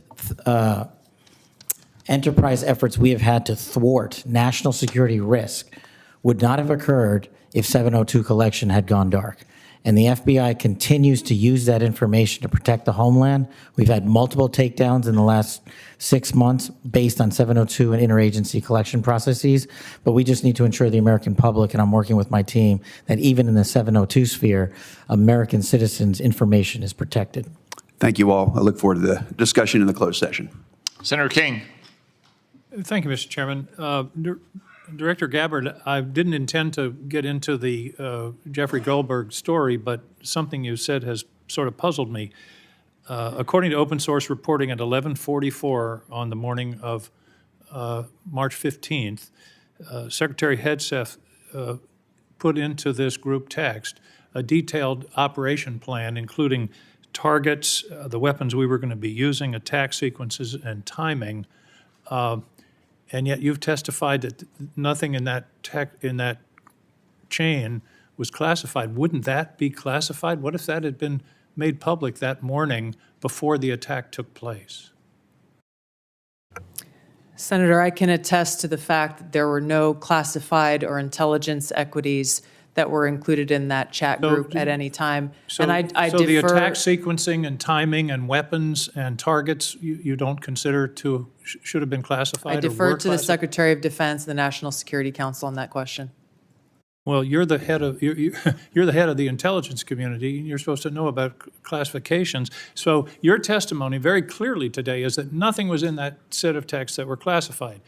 I'll follow up on Senator Wyden's question. If that's the case, please release that whole text stream so that the public can have a view of what actually transpired on this discussion. It's hard for me to believe that targets and timing and weapons would not have been classified. Well, let me move on. You approved this report, this annual report, prepared by the Office of the Director of National Intelligence. Is this submitted to the White House routinely in anticipation of its public release? I don't know what you mean by submitted routinely. Was this report submitted to the White House before its release today? It was submitted to them once it was completed.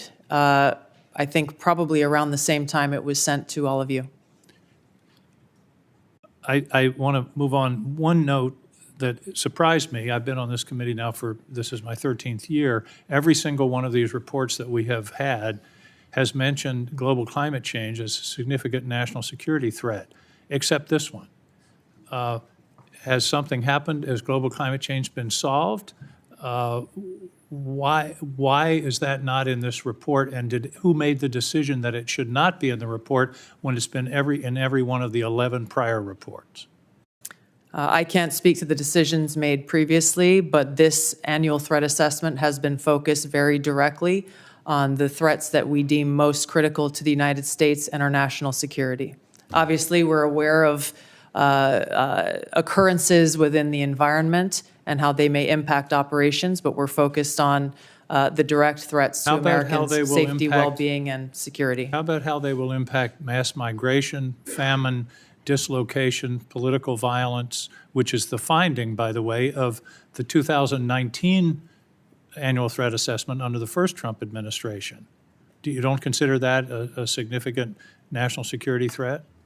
For the intelligence community, being aware of the environment that we're operating in is a given. What I focused this annual threat assessment on, and the IC focused this threat assessment on, are the most extreme and critical direct threats to our national security. Let me ask a direct question. Who decided climate change should be left out of this report after it's been in the prior 11?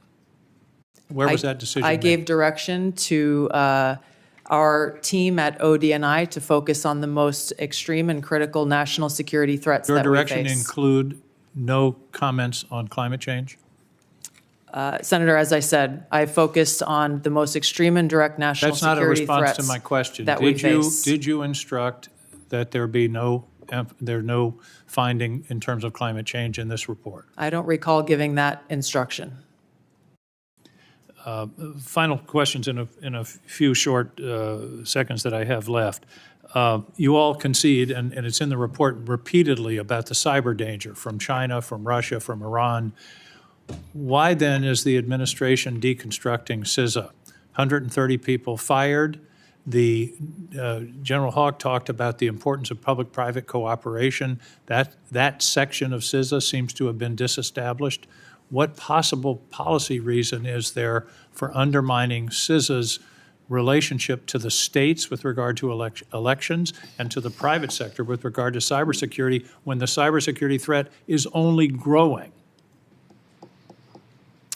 Anybody want to tackle that?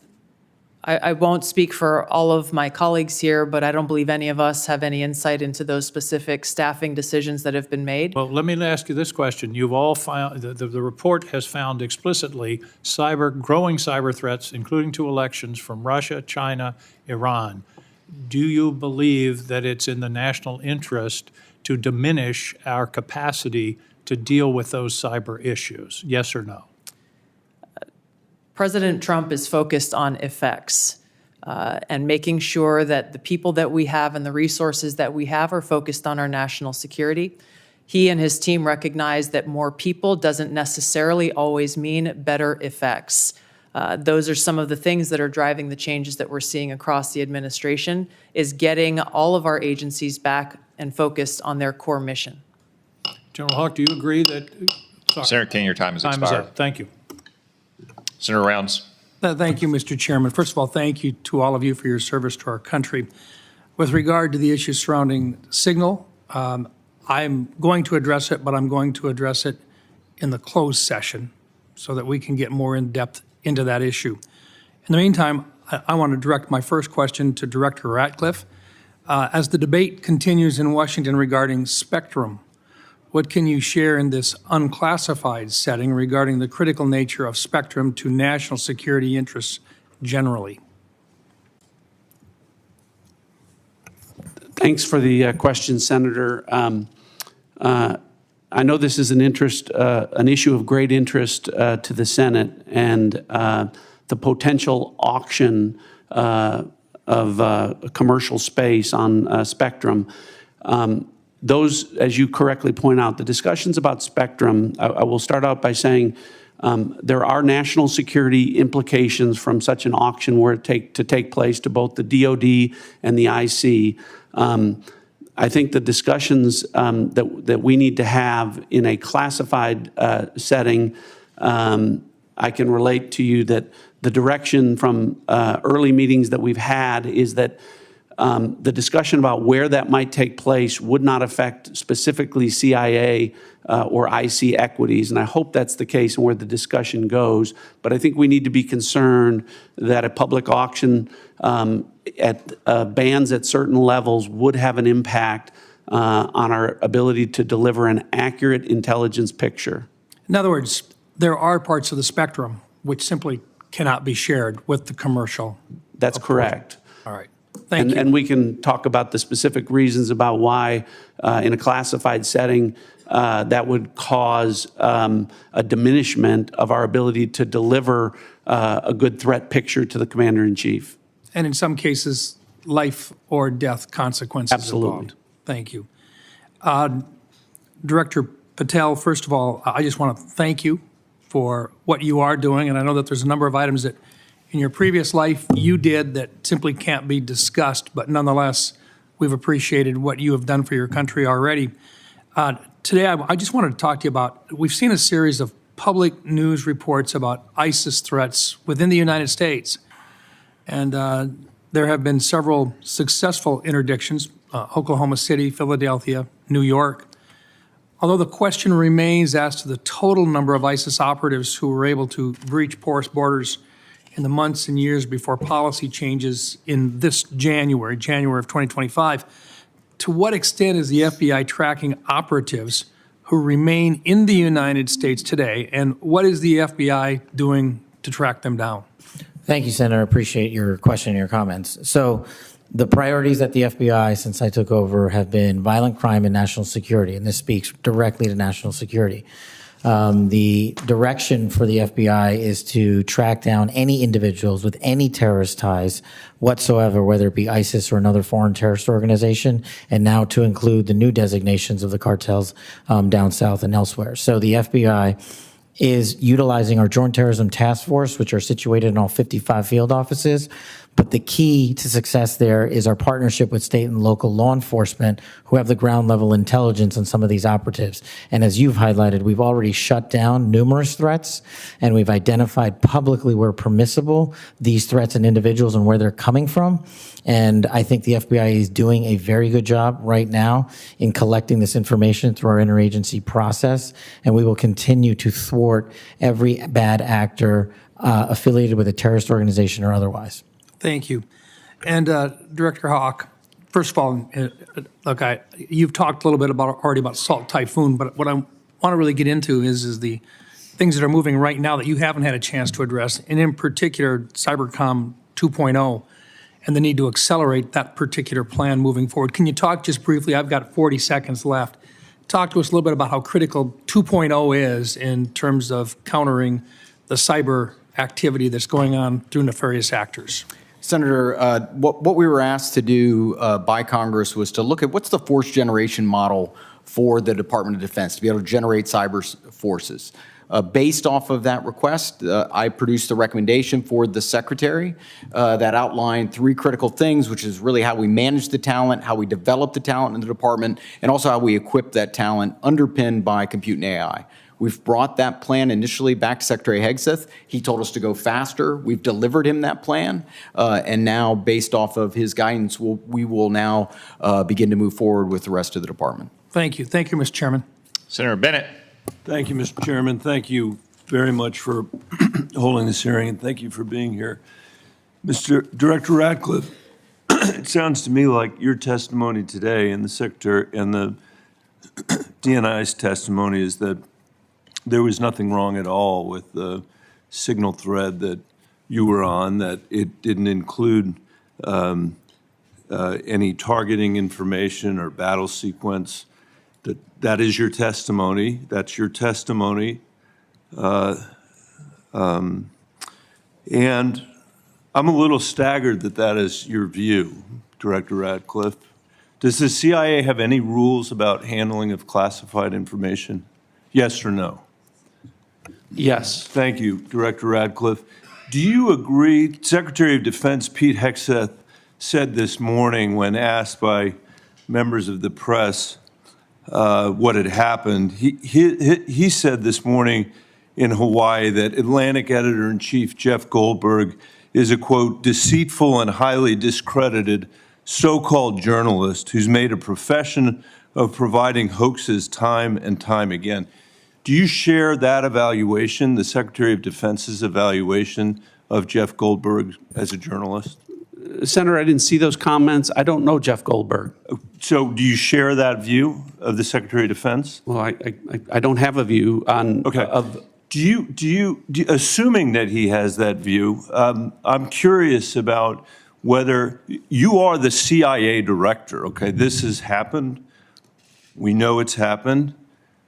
Did Jeff Goldberg somehow, did he create a hoax that allowed him to become part of this signal thread?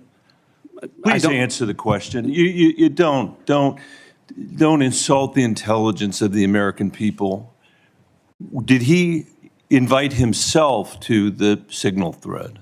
I don't know how he was invited, but clearly he was added. Clearly it was. Finish your sentence, please.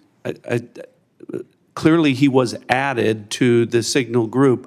Your question is, you don't know that the president's national security advisor invited him to join the signal thread? Everybody in America knows that. Does the CIA director not know that? I've seen conflicting reports about who added the reporter to the signal messaging group. You think that it's perfectly appropriate that there was a reporter added, especially one that the Secretary of Defense says is deceitful, highly discredited, a so-called journalist who's made a profession of peddling hoaxes over and over again?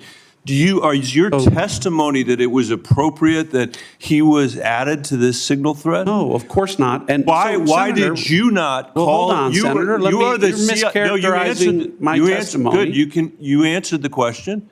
Let me ask you. When he was added to the thread, you're the CIA director. Why didn't you call out that he was present on the signal thread?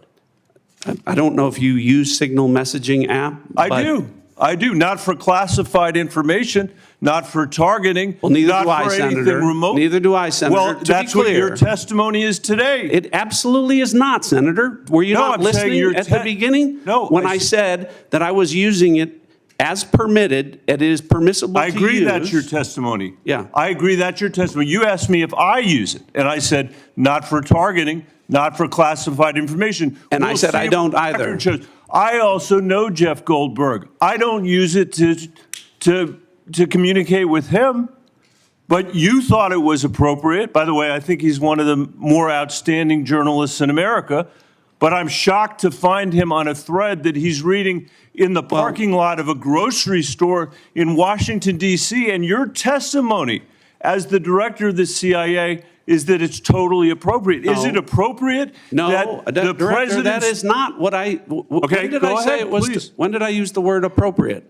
Well, go ahead, please. Well, I didn't. That everybody in America. So clearly, there's nothing to Senator, see here is what your testimony is. No, I never said that. This is just a normal day at the CIA where we chat about this kind of stuff over signal. In fact, it's so normal that the last administration left it here for us. That's your testimony today. That's your testimony. No, that's Senator. not my testimony. That's what you said. I didn't say any of those things that you just related, Senator. I heard you say it. We'll let the American people decide. Let me ask you one final point. I'm out of time. Mischaracterized it. Well, are you going to give me a chance? Is it appropriate? Did you know that the president's Middle East advisor was in Moscow on this thread while you were, as director of the CIA, participating in this thread? Were you aware of that? Are you aware of that today? I'm not aware of that today. This sloppiness, this incompetence, this disrespect for our intelligence agencies and the personnel who work for them is entirely unacceptable. It's an embarrassment. Senator? You need to do better. You need to do better. Thank you. I'm being gavelled by the chairman, and I apologize for going over my time. Senator Young. Thank you all for being here. I'll be asking some follow-up questions, clarifications about this Signal episode in a closed setting, and try and work with all of you to bring clarity to that situation. It appears to me there's some unanswered questions. It'll take some time, I think, to get there in a more dispassionate setting. Director Gabbard, I'm going to begin today asking you some questions about emerging technology. This has been a real point of emphasis, I know, of our broader national security community for a period of time. We know that PRC is making generational investments in certain emerging tech, AI, biotech, and other areas of technology to reduce their vulnerability against any supply chain disruptions and to lead the world in some areas. As the IC assesses, the PRC is seeking to, quote, become a global S&T superpower, surpass the United States, promote self-reliance, and achieve further economic, political, and military gain. So, Director Gabbard, can you describe the actions China is taking to operationalize that IC assessment in ways that directly target the security and prosperity of everyday Americans?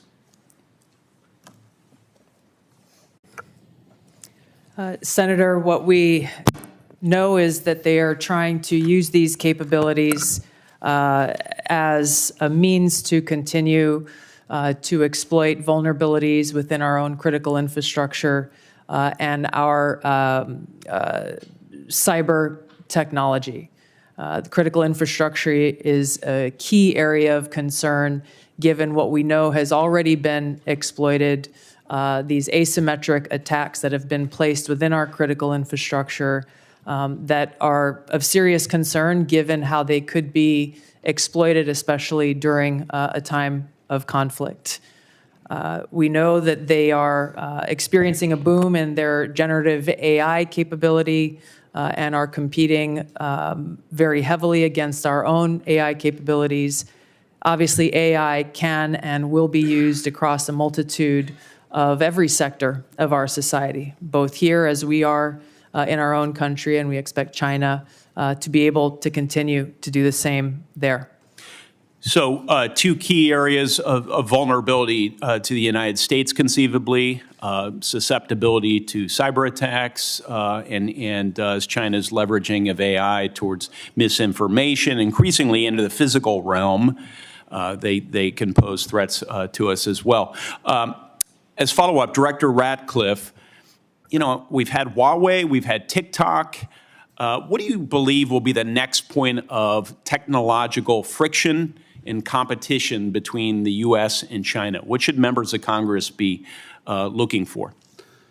Senator, I think I can answer this question more fully in the classified setting. What I would say is it relates to the issue of emerging technologies and matters of quantum computing and quantum sensing, and our ability to stay ahead of China on the technological curve with respect to those issues.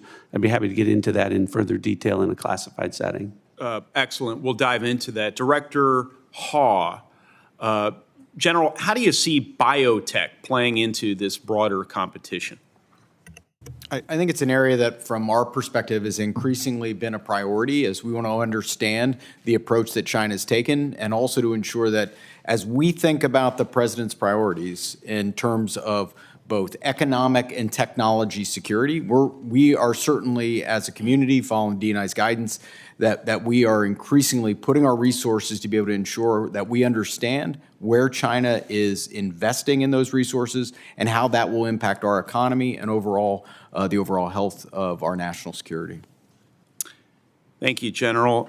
Director Gabbard, not a lot of time left on this end, but I do have a little crypto interest I wanted to communicate to you. Can you share with this committee how we're positioned to disrupt foreign cyber efforts to steal cryptocurrency, such as the North Koreans have successfully done? If others would like to pull this thread and weigh in on this question very briefly, that would be great. Senator, we're obviously aware of North Korea's revenue generating by stealing cryptocurrency has had a significant effect on North Korea's capabilities. I defer to our technical experts on the actions that are being taken. Senator, I think this would be a great topic when we go to closed session. It's going to be a busy closed Agreed. setting. Yes. Director Patel? I agree with the general. In closed session, I can provide some details. It's what you get when you visit with a bunch of spies. All right, Chairman. Senator Kelly. Thank you, Mr. Chairman. I'm going to come back to the topic of the day here, the signal chain as reported by The Atlantic. Ms. Gabbard and Mr. Ratcliffe, you each testified that there was no information operational in nature, no classified information. So I want to ask each of you just a series of, just respond yes or no. I'll start with Ms. Gabbard. In the signal chain that we have been talking about, was there any mention of a target in Yemen?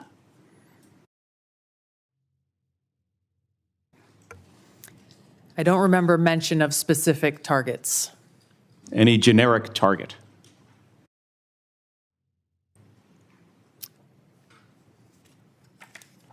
I believe there was discussion around targets in general. Mr. Ratcliffe? I think that's consistent with my recollection. Again, I don't have access to that. Was there any mention, Ms. Gabbard, of a weapon or weapons system? I don't recall specific weapons systems being named. I'm not talking about specific, any weapon or weapons system. I don't recall specific names of systems or weapons being used or named within the Well, chat. I'm not asking whether, I don't want you to tell me what the specific weapon was, but any weapon at all. Mr. Ratcliffe, same question. I don't recall. How about anything about timing? Ms. Gabbard? I don't recall specific timing. Was there any mention? I won't get into the detail of the conversation, but obviously there was a significant amount of planning and internal discussions that had occurred prior to and outside of this signal chat. Mr. Ratcliffe, you're nodding your head. Any mention of any military unit whatsoever? Mr. Ratcliffe? Not that I recall. Ms. Gabbard? Not that I recall. Okay, so I understand that DoD policy prohibits discussion of even what is called controlled unclassified information, or CUI, on unsecured devices. Are both of you aware of that DoD policy? I haven't read that policy. Not familiar with the DoD policy, but I would say that the Secretary of Defense is the original classification authority for DoD in deciding what would be classified information. Ms. Gabbard, does the intelligence community have a policy that prohibits discussion of controlled unclassified information? Yes. It does. Okay. Controlled unclassified information, according to DoD, includes information that is information that has not been approved for public release. Would you, of what's been disclosed publicly of the signal chain, would either of you feel that that would be approved for public release? Ms. Gabbard. The discussion that took place in that Signal chat group was a conversation reflecting national security leaders and the vice president around the president's objectives. So yes or no, would you approve that for public release? I don't feel I can answer that question here.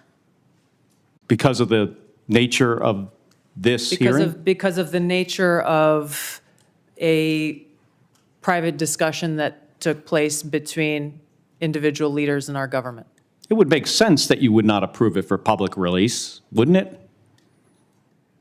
There are other factors that would go into that consideration. Mr. Ratcliffe, yes or no? I wouldn't approve the release of classified information. Again, as I've said, I'm not talking about classified information, Mr. Ratcliffe. I'm talking about information that has not been approved for public release. That is information that is considered controlled, unclassified information. The principles that would have been on that would have been individuals capable of approving that for public release. I got 20 seconds. The deliberation as to whether or not we should launch a strike on another country, would you consider that classified information, Ms. Gabbard? Well, the information was not classified. I'm not talking about this. I'm just talking about deliberation from principles as to whether or not we should launch a strike on another country. Would you consider that classified information? I'm not talking about what happened this week. There are other factors that would go into determining that classification. Mr. Ratcliffe, the deliberation between principals in our national security apparatus about whether or not to strike another country, would you consider that to be classified information? Pre-decisional strike deliberation should be conducted through classified channels. Thank you. Thank you, Mr. Chairman. If I may, I just want to return, Mr. Ratcliffe, to your answer there in part, Senator Kelly. It's been raised at several occasions now in this hearing about whether classified information was discussed in this chat. And you mentioned about the Secretary of Defense being what you called, I think, the original classification authority. Correct. Correct. I think it's important for the public to understand that although you and Director Gabbard are original classification authorities on many matters, you're not that for all matters that might be classified in the government. Is that right? That's correct. So if the Secretary of State has classified sensitive diplomatic details, that's his authority. If the Secretary of Energy has sensitive classified information about our national laboratories, that's his authority. And the two of you can't speak to other departments who have their own original classification authority, and which, of course, as Director Gabbard said, ultimately rested with one person, the President of the United States. Is that correct? That's correct. Okay. I just wanted to clarify that. It looks like the Vice Chairman wants to weigh in as well. Just very briefly. I mean, I think it strains the audience and the watching public's credibility if we're talking about timing, packages, that somehow this would be okay to put out, or just, frankly, senior American officials trashing Europe. I've been around this for a while. This is not information you generally put out. And the notion there's not even acknowledgement of, hey, gosh, we screwed up, is stunning to me. And the idea somehow, well, none of this was classified, but we can't talk about it here. You can't have it both ways. I think the witness's point is that they can't speak for every official in the government who has original classification authority. Chairman, I don't, that's not what I'm not trying to litigate that. I'm trying to litigate on the face unless, as Senator Bennett said, this reporter is somehow making this all up. And I think the White House has acknowledged that the text chain that he submitted was authentic. It strains my mind to think Again, it strains my mind if the shoe had been on the other foot, what my colleagues would be saying about this. And again, we're going to get to the bottom of it. And I appreciate your comments, but you guys have both testified under law. There's nothing classified in that information. There's nothing, in a sense, I've not heard either one of you say, gosh, we screwed up. So we'll find out. This is too important to our national security. And again, I know we've got more members to close. They testified, is my understanding, correct me if I'm wrong, that there's no intelligence community classified information. Is that correct? That's Director correct. Ratcliffe, is that correct? Director Gabbard? Yes, Chairman. Well, again. That's not correct. She said repeatedly there's nothing classified, period. Right, period. You can't have it both. And again, we'll see. I cannot believe this is not going to come out. And if it's not classified, again, we'd ask you to give it to the public today. I'm sure one of your aides back there have probably got it on paper. If you got it here, it's not classified, stand by your position. Or is this just one more example of a careless approach to how we keep our secrets in this administration? With apologies to Senator Moran. Thank you, Mr. Chairman, and thank you to our witnesses for being here. I want to explore a little bit about Ukraine, and I'll direct this to Director Ratcliffe or Director Cruz. The ATA assesses that, quote, the grinding war of attrition in Ukraine, quote, will lead to a gradual but steady erosion of Kyiv's positions on the battlefield. Are Ukrainian forces at any significant risk of collapse this year?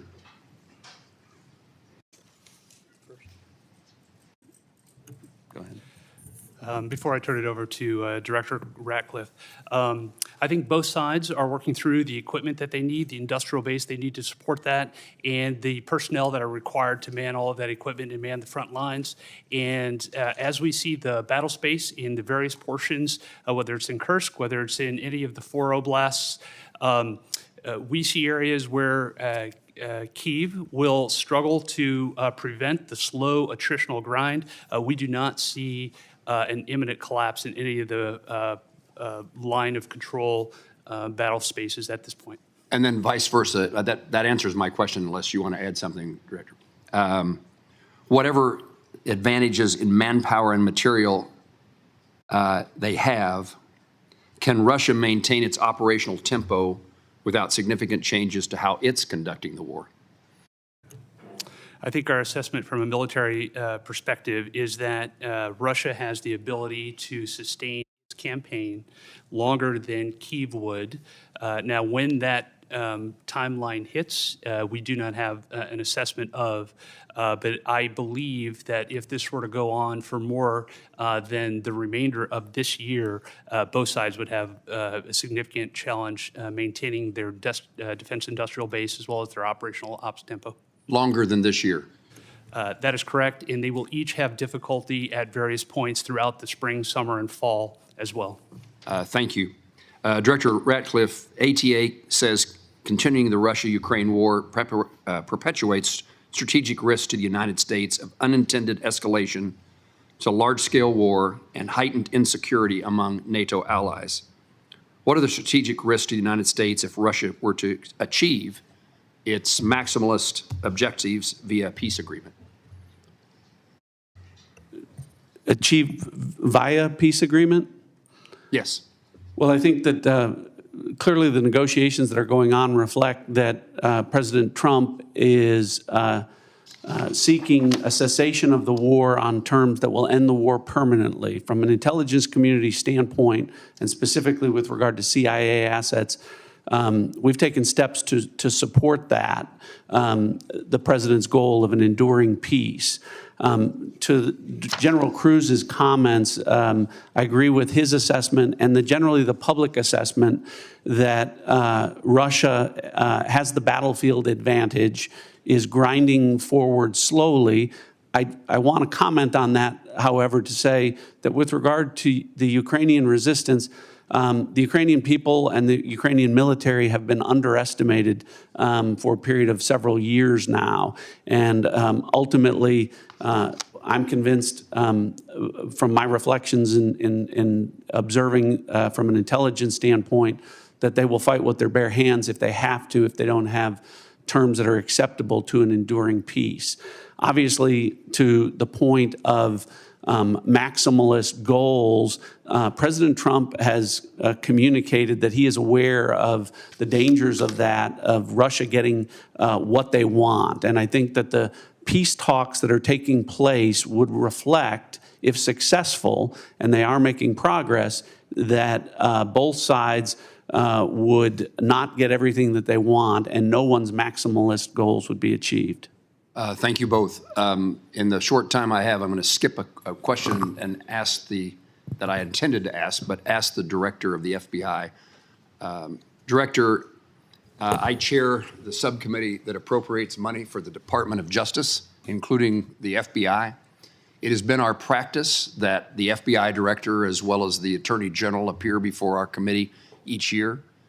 And I want to make certain that you do not foresee any challenges that I will have in your presence when you come to speak when we invite you to come speak about your budget. I think when we visited in the office, you made yourself often available, pleased to talk to Congress. We're getting ready for the appropriations process to begin. The budget that the president intends to submit is seemingly months away, weeks away, long weeks away. And we may ask you to come testify about your priorities now or sooner than that. Is that a challenge for you that I'd be aware of? From the FBI, no, as long as the Department of Justice and the Attorney General are good with it. Thank you. Senator Reid. Thank you very much, Mr. Chairman. Director Ratcliffe, you have repeatedly made the point that there was no classified information contained in any of these discussions that were reported in the Atlantic Monthly. Is that correct? No, that's not correct. So, Senator, what I've related is that any information that was related from my perspective or that I observed from the intelligence perspective was not classified information. With respect to the assertions and the allegations that there was strike packages or targeting information or things that relate to DOD, as I've pointed out, the Secretary of Defense is the original classification authority for determining whether something's classified or not. And as I've understood from media reports, the Secretary of Defense has said the information was not classified. Are you aware that the Secretary of Defense declassified this information prior to the discussion? I'm not. Director Gabbard, same question. You've indicated, at least the impression I got, was that there was no classified information discussed. Is that correct? Senator, my answer is the same as the director of the CIA's. So the question has to be posed to Secretary Hegseth whether he declassified the information and at what point he did declassify it. Do you agree? Yes, I defer questions to the Secretary of Defense. Okay. Director Patel, are you conducting an investigation of these discussions and activities? Thank you, Senator. As I informed the vice chairman on the same question, I found out about this late last night, early this morning, so I don't have an update for you on that. Well, thank you. When you get an update, we'd appreciate it very much. Yes, sir. Director Gabbard, were you overseas during any parts of these discussions? Yes, Senator, I was. Were you using your private phone or a public phone for the signal discussions? I won't speak to this because it's under review by the National Security Council. Once that review is complete, I'm sure we'll share the results with the committee. What is under review? It's a very simple question. Are you your private phone or an officially issued phone? What could be under review?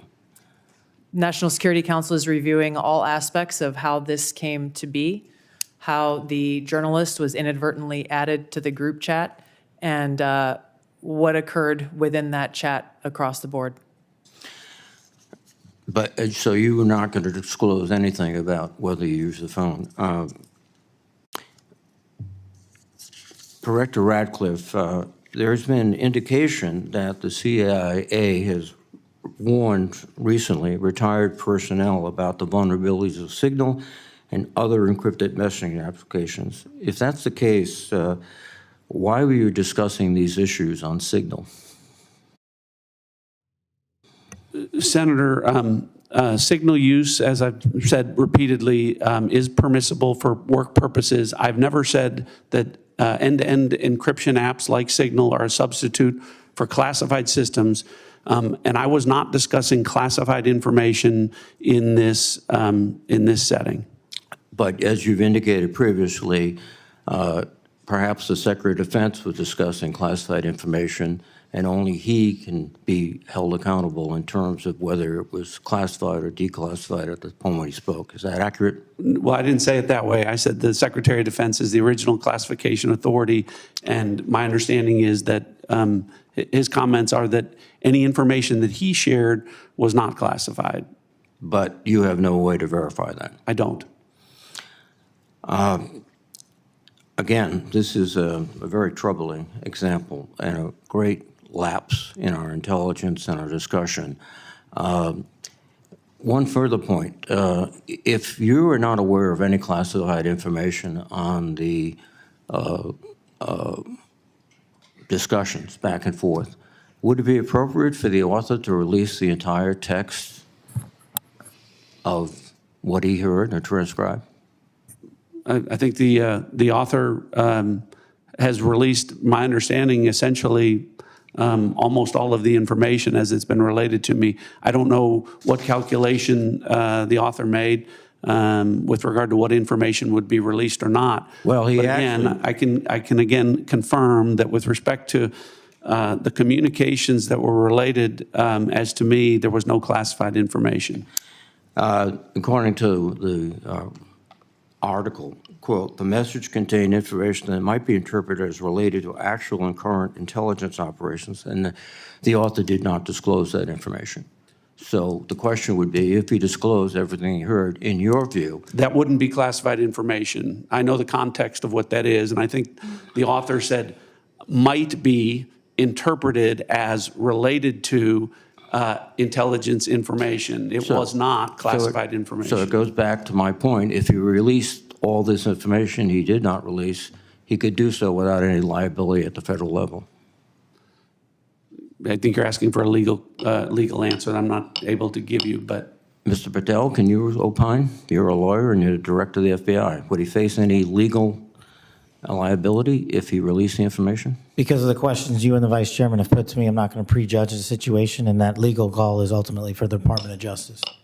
Thank you. Thank you very much, Mr. Chairman. Senator Ossoff. Thank you, Mr. Chairman, and thank you all for joining us and for your service. Just to make sure I understand some of the basics here. So, Director Radcliffe, you were a member of the Houthi PC small group signal chain, correct? I was. Yeah, and so were the Vice President, the Secretaries of State and Defense, the National Security Advisor, and Ms. Gabbard, correct? I believe so. I don't have a list of who was invited to be on. And so was national political reporter Jeffrey Goldberg, correct? I don't know that. Yes, you do. I don't know Jeffrey Goldberg, and I've already testified.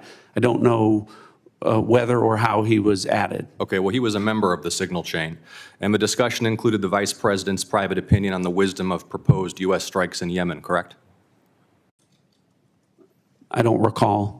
Vance, quote, I think we are making a mistake. I am not sure the President is aware of how inconsistent this is with his message on Europe right now. There was a strong argument for delaying this a month.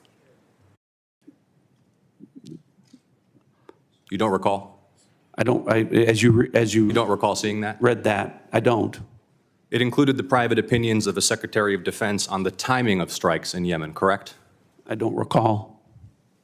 Director Radcliffe, surely you prepared for this hearing today. You were part of a group of principals, senior echelons of the U.S. government, in now a widely publicized breach of sensitive information. You don't recall whether the Vice President opined on the wisdom of the strikes? That's your testimony today under oath? In that setting, I don't recall. Here's what Secretary Hegseth said, quote, waiting a few weeks or months does not fundamentally change the calculus. Two immediate risks on waiting. One, this leaks and we look indecisive. Two, Israel takes an action first or Gaza ceasefire falls apart and we don't get to start this on our own terms. Your testimony is you don't recall the Secretary of Defense sending that message or reading it? I recall there being an exchange. I don't recall the specifics as you're reading it. Well, let's put it this way, Director Ratcliffe, a discussion by senior U.S. officials on the timing and risks of a proposed military campaign and disagreements between the President and the Vice President about U.S. plans and intentions would be of obvious interest to foreign intelligence services, would it not? Yes. And they were discussing the timing of sending U.S. air crews into enemy airspace where they faced an air defense threat, correct? I'm going to, Senator, defer to the other principles that you're referring to about what the meaning and the context of They're what they talking were about auditing. the timing of U.S. airstrikes, correct? Yes. Yes, and therefore the timing of sending U.S. air crews into hostile airspace, correct? Yes. And therefore the time period during which enemy air defenses could target U.S. air crews flying in enemy airspace, correct? I don't know that. You do know that. Let me ask this question, General Hawk. You lead America's signals intelligence collection. Would the private deliberation of foreign senior officials about the wisdom and timing of potential military action be a collection priority for you and the U.S. intelligence community?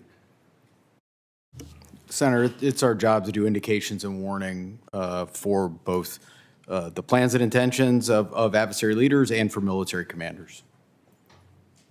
And would not information about the timing of airstrikes allow a military to pre-position or cue air defense systems to shoot down enemy aircraft? I think, Senator, from our perspective, any advance warning is something that we certainly are trying to protect. Yeah. Director Ratcliffe, this was a huge mistake, correct? No. A national political... Hold on. No, you Let me hold answer. on. No, Director The Ratcliffe, I asked you a yes or no question, and now you hold on. A national political reporter you can characterize it how you want. Was made privy the White to House sensitive information about imminent military operations against a foreign terrorist an inadvertent organization. Mistake of adding a reporter. And that wasn't a huge mistake? That wasn't a huge mistake? Well, I think they characterize it as a mistake. This is an embarrassment. This is utterly unprofessional. There's been no apology. There has been no recognition of the gravity of this error. And by the way, we will get the full transcript of this chain, and your testimony will be measured carefully against its content. Thank you, Mr. Chairman. I thank the witnesses again for their appearance today. I sense the Vice Chairman has something to add. I do. So I will recognize him briefly. Well, again, I thank the witnesses. But what you're saying doesn't make sense on the face of it. Everybody knows, at least Director Ratcliffe, you had the courtesy of acknowledging you were on the chain. Director Gabbard wouldn't even touch that, even though we've got our initials. And if you want a comparison, think back to the beginning of the Ukraine war, when the United States, in concert with our then ally, the United Kingdom, declassified a lot of Putin's battle plans that allowed the Ukrainians to push back successfully on the Russian invasion. How was that? That was gone through a real process of declassification. As Senator Ossoff so clearly made the point, this information out, potentially where our adversary could reposition its defenses, in the unwillingness of the individuals on this panel who are on the chat to even apologize or acknowledging what a colossal screw-up this is, speaks volumes. Thank you to our witnesses for your appearance. A few administrative matters. As I mentioned earlier, Senator Collins is under the weather. She regrets that she could not be here for your testimony. Senator Risch, likewise, had to preside over a hearing of the Foreign Relations Committee to include the nomination of my former governor, Mike Huckabee, a great American and a great friend of Israel, to be the next ambassador to Israel.